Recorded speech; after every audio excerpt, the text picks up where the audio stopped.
Bien, vamos a comentar los dos textos de Freud que vamos a ver hoy acerca de la sexualidad humana. Él va a relatar distintas características, aspectos de la sexualidad humana. Le interesa a él explicar estas cuestiones de la sexualidad humana, ya que toda su teoría la monta sobre la sexualidad humana en razón de que empieza su estudio con la sintomatología de la histeria. Eso lo vimos en otras materias, en donde el análisis de la histeria lo lleva a el análisis de la infancia de los pacientes y ahí ubica la pulsión. Entonces, estos dos textos, el desarrollo de la función sexual y tres ensayos para una teoría sexual, lo que hacen es explicar, más que nada, el primero, el desarrollo de la función sexual, lo que hace es explicar a la comunidad científica y profesional de su época la importancia de considerar la sexualidad y que la sexualidad se da origen desde los primeros años de vida, o sea, desde el momento del nacimiento, mejor dicho, ¿no? Hay algo ahí que en ese momento no estaba tomado, no estaba considerado, ya que se consideraba que la sexualidad empezaba cuando el niño era puber o adolescente, y él dice no, la sexualidad comienza al nacer, ¿sí? Y es una de las condiciones para que el sujeto y el aparato psíquico se constituyan. La actividad sexual también empieza al nacer. Él habla de la sexualidad y la trata de diferenciar de la genitalidad, ¿sí? La genitalidad es solo restringida a aquellas actividades que tienen que ver con una unión sexual con otro. En cambio, la sexualidad es abarcativa de todos los modos de satisfacción en el cuerpo. La sexualidad es en el cuerpo. Entonces, en este texto, el desarrollo de la función sexual, él va a explicar estos tres postulados que dice al principio, que dice sus tres resultados, o sea, de la investigación acerca de la sexualidad, son los siguientes. Uno, A. La vida sexual no comienza solo con la pubertad, sino que se inicia enseguida, después del nacimiento, con nítidas exteriorizaciones. ¿Cuáles son esas nítidas exteriorizaciones? El chupeteo. B. Es necesario distinguir de manera tajante entre los conceptos sexual y genital. El primero es el más extenso e incluye muchas actividades que nada tienen que ver con los genitales. La sexualidad es todo modo de satisfacción en el cuerpo. Y C. La vida sexual incluye la función de ganancia de placer a partir de zonas del cuerpo. Hay una ganancia de placer y la ganancia de placer es de la pulsión. Toda la sexualidad se sostiene sobre la pulsión. Recordemos que la pulsión es energía psíquica que busca satisfacción inmediata a través de un objeto, ¿sí? Entonces el punto C, lo que habla de la ganancia de placer a partir de zonas del cuerpo, es la ganancia de placer de la pulsión. Y las zonas del cuerpo constituyen zonas autoeróticas y dan lugar a la característica de la sexualidad y que es el autoerotismo, ¿sí? La sexualidad infantil es autoerótica. Muy bien.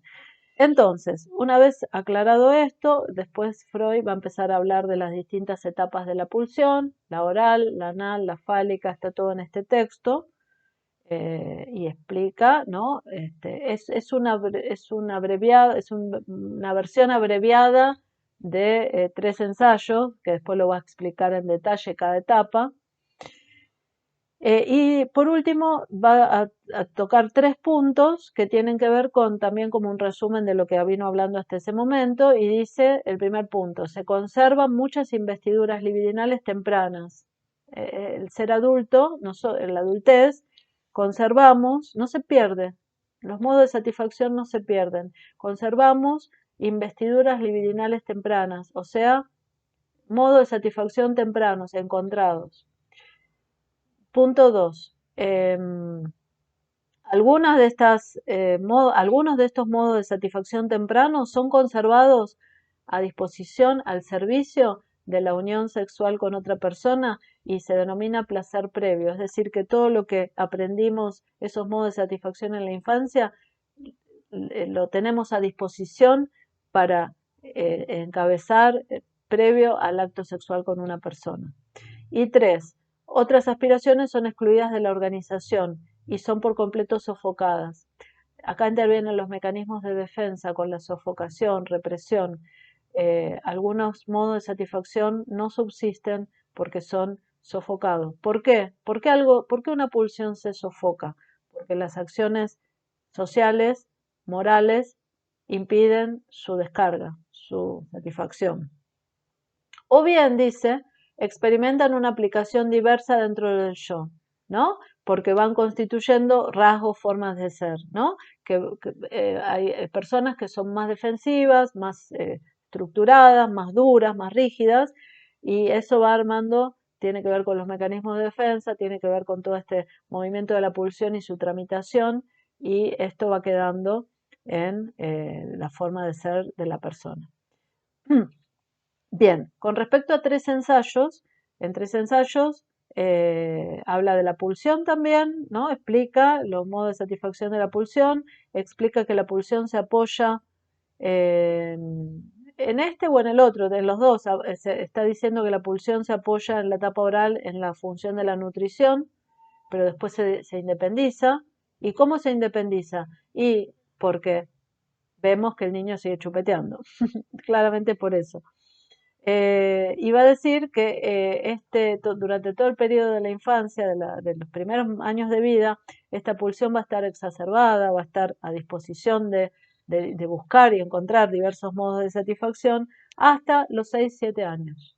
Y ahí marca un parate. En ese momento lo que ocurre es que culmina el complejo de Edipo, que eso después lo vamos a ver, pero ya lo vimos en otras materias también, que el complejo de Edipo marca un momento de mucho juego, mucha intervención de la pulsión, ¿no? Porque es la pulsión enlazada con la condición erótica, con la función materna y la función paterna. Entonces, todo este periodo de emplazamiento, de desarrollo de la pulsión, va a sucumbir a la amnesia infantil. Tiene un límite ahí, momentáneo, tiene un límite, que Freud lo hace equivaler a la amnesia histérica. Dice, se parecen.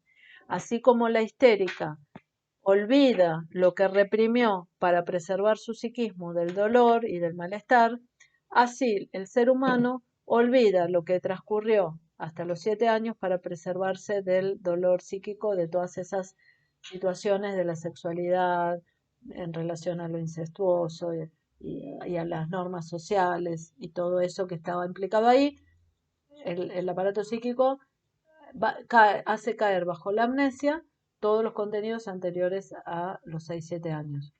¿Cómo se constituye la amnesia o por medio de qué? Por los mecanismos de defensa. A partir de ahí, hasta los 12-13 años, empieza un periodo marcado por el primado de los mecanismos de defensa que debilitan la pulsión. Como por ejemplo, dice a la manera de diques. A la manera de diques va controlando la pulsión, impide la descarga, la controla, la restringe a la manera de una represa. ¿Sí? Eso que muchas veces, este procedimiento muchas veces lo que hace es transformar a la pulsión en lo contrario. Y eso lo llama formación reactiva.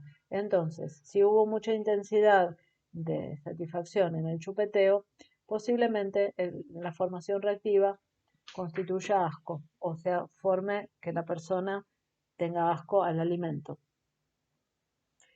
Otro mecanismo de defensa que desvía la pulsión o que la restringe es la sublimación. Y la sublimación deriva a la pulsión de su meta sexual.